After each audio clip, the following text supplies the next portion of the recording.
Could you repeat it again? Touchdown confirmed. Official landing time 10:46 p.m. Central Time.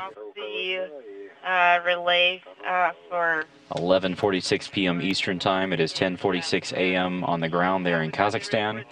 You see the board there at the front of the Russian Mission Control welcoming the crew home, giving them congratulations as this Soyuz TMA-19 under the call sign of Olympus, carrying Doug Wheelock, Shannon Walker, and Fyodor Yurchikhin, come back home to Earth after more than 5 months serving as members of Expedition 24 and 25.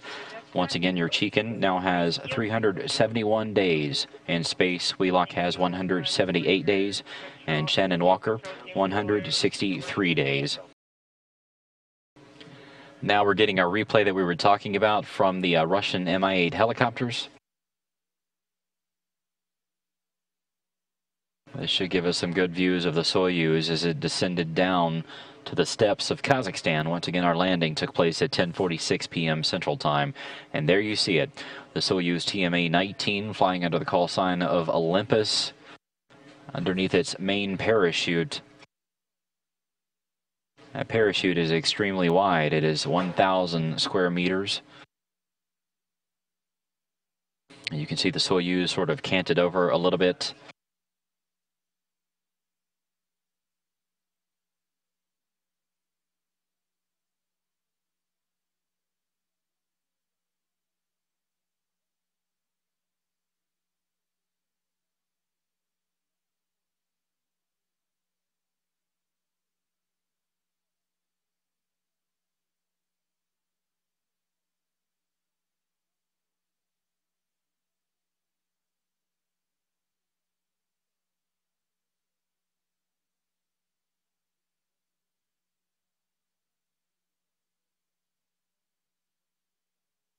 And there's a shot after the Soyuz was down on the ground and the parachute had followed it.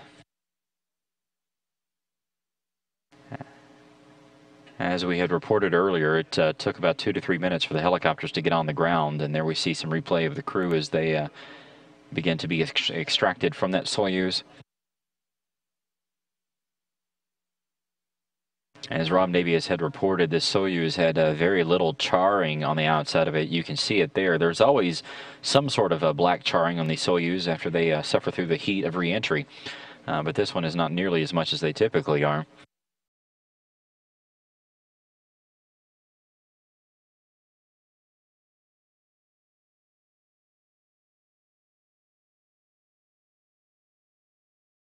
We now have the second crew member out, and we're waiting for that crew member to be brought right past us. And let's see. This is going to be Shannon Walker. Shannon Walker going right past us to her chair. So Doug Wheelock remains inside in the right seat. He'll be extracted just a short time from now. But Shannon Walker now out of the spacecraft in her reclining chair and being tended to by the recovery forces and her flight surgeon, Shannon Moynihan, who's nearby. Shannon appears to be in good shape as well. No issues. And Rob, they really are getting these crew members out fairly fast. Like we talked about, these operations already very quickly, but they're working on overtime this time. It's fairly impressive. It takes just a little bit more time than if a spacecraft, a Soyuz spacecraft, lands upright, of course, because the crew members, depending on the amount of roll that the spacecraft had once it went over onto its side, are not in the optimum orientation relative to their restraining straps. So they have to carefully remove those straps and get the crew members out after a bit of acclimation to Earth's gravity, but it's all part of the process, and Shannon Walker looks to me to be in good shape as we await the extraction of Doug Wheelock to complete that process. Yeah, you mentioned whenever they pull the crew members out, whenever the Soyuz is upright. That's what happened with Tracy Caldwell Dyson here just a few weeks ago. Whenever she came back, the Soyuz landed on its bottom and stood upright. And it's interesting to see how the Russians do it, because they affix almost what looks like a slide to the side of the spacecraft, and they literally slide the crew members down to get them out. No such slide today. It's just the team of search and recovery forces and the Energia technical personnel who were right on the scene, literally within minutes, less than 5 minutes after touchdown, to begin the process of opening the hatch. Shannon Walker has been given her bouquet of flowers. She's flashing a broad smile. We hope you're seeing those images on the screen. Yeah, we see her. She's holding the flowers there in what looks like her left hand, and talking with all the different team members around her.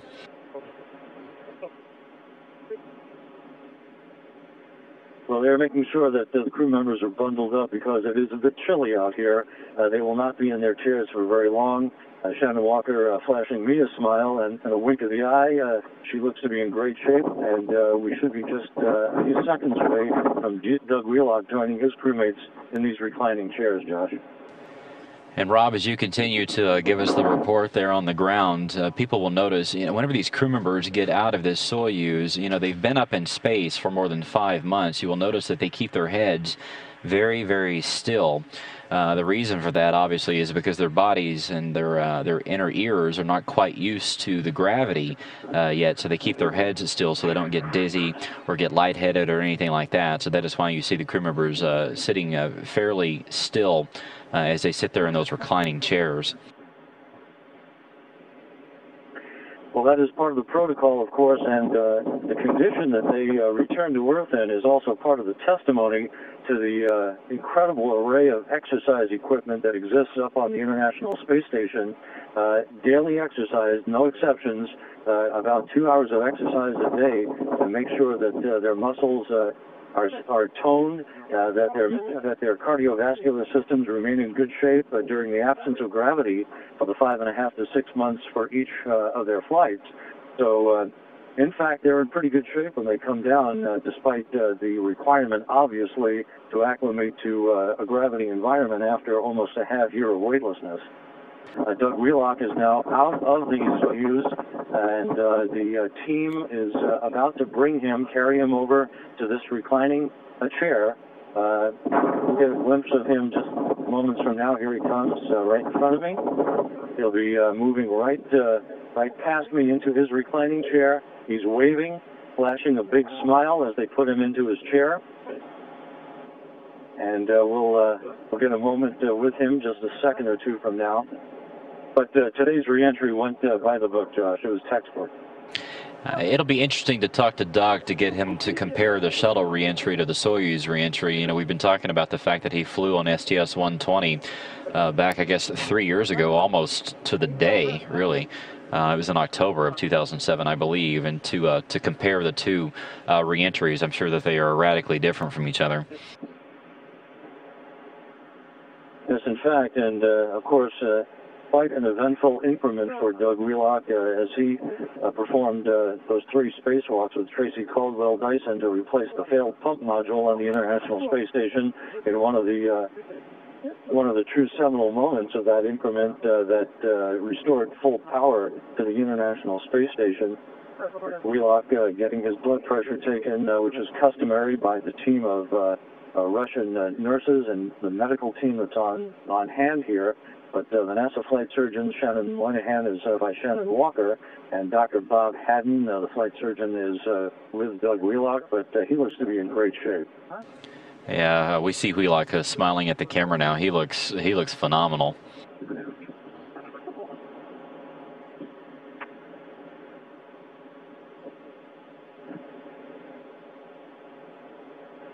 Well, we'll stand by here with you, Josh, while we enjoy the view of the 3 crew members. But Expedition 25, which began on the cusp of summer with a mid-June launch from the Baikonur Cosmodrome in Kazakhstan, ends in flawless fashion on the cusp of winter here on the north central steppe of Kazakhstan with a bullseye landing by the Soyuz TMA-19. Now, Rob, as we were talking about a few minutes ago, you came down on the media helicopter, the one that had NASA chief photographer Bill Ingalls and the rest of the media that are covering this launch. What a lot of people don't realize is that that is one of the first helicopters that actually heads back toward Kustanai, so that all the media and all the photographers can sort of pre-stage themselves. Typically, the timeline would mean that that helicopter would leave within literally 15 to 20 minutes after the crew has been extracted. Do you think that that will still be the case today? Well, I'll get to that in a minute, Josh, but courtesy of Roscosmos, we're going to ask Doug a question or two here. Doug, welcome back. How do you feel? How was the descent?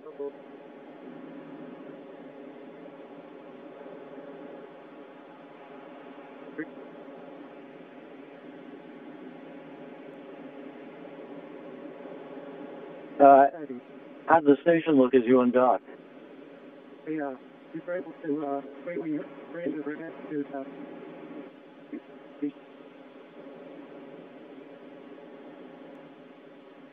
altitude. It's beautiful. We'll have a chance to talk later. Thank you, Doug, and welcome back. Thank you. And I hope you were able to catch that, Josh. A few words from Doug Wheelock. We'll have a chance to talk to him later back in Kustanai. But the three crew members in outstanding shape as they get a few minutes to enjoy the smell of Earth for the first time in 5.5 months before they are brought into the medical tent to get out of their Sokol launch and entry suits into more comfortable flight suits and to be prepared for their helicopter ride in their respective helicopters back to Kustanai. Josh? Yeah, Rob, we're continuing to take a look at the crew. We actually were not able to capture what Expedition 25 Commander Doug Wheelock had told you, so can you kind of summarize for us what he had said whenever you talked to him just a few seconds ago? Basically, I asked him, first of all, how he felt. He said he was in great shape. And then we asked him how the ride down was, and he he smiled and said it was everything and more that he had expected. I asked him what his view of the space station was as they undocked earlier today, and he said he had a beautiful view outside his window of the station, and it was a spectacular view to see his home in space for the past half year and what it looked like in full view. It was almost like a 3D movie. Well, Rob, that has been a phenomenal report there from the field as you stand there and watch the crew as they sit there in those recliners and all bundled up with the cold weather there on the site. We can see that they're beginning to carry the crew over to the medical tent. How far of a walk is that for them? I'm estimating it's about, that medical tent's about 80 yards away.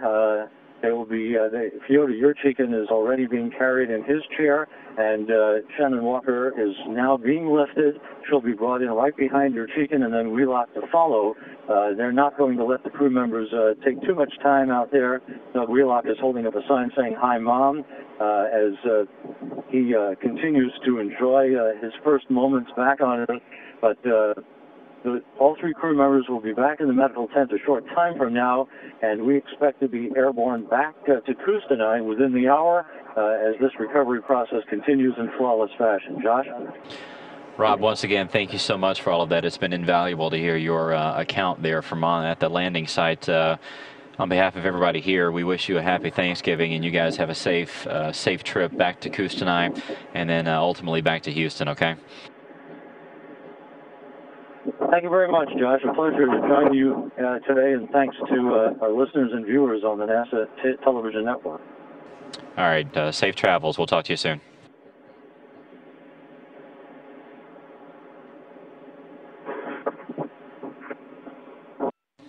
Once again, that was a NASA Public Affairs Officer, Rob Navius, who is there with the landing team on site. This Soyuz TMA-19, the recovery process continues. They're in the process of moving all three of the crew members over to the medical tent. This is a large orange inflatable tent that is just a few yards away from the capsule itself.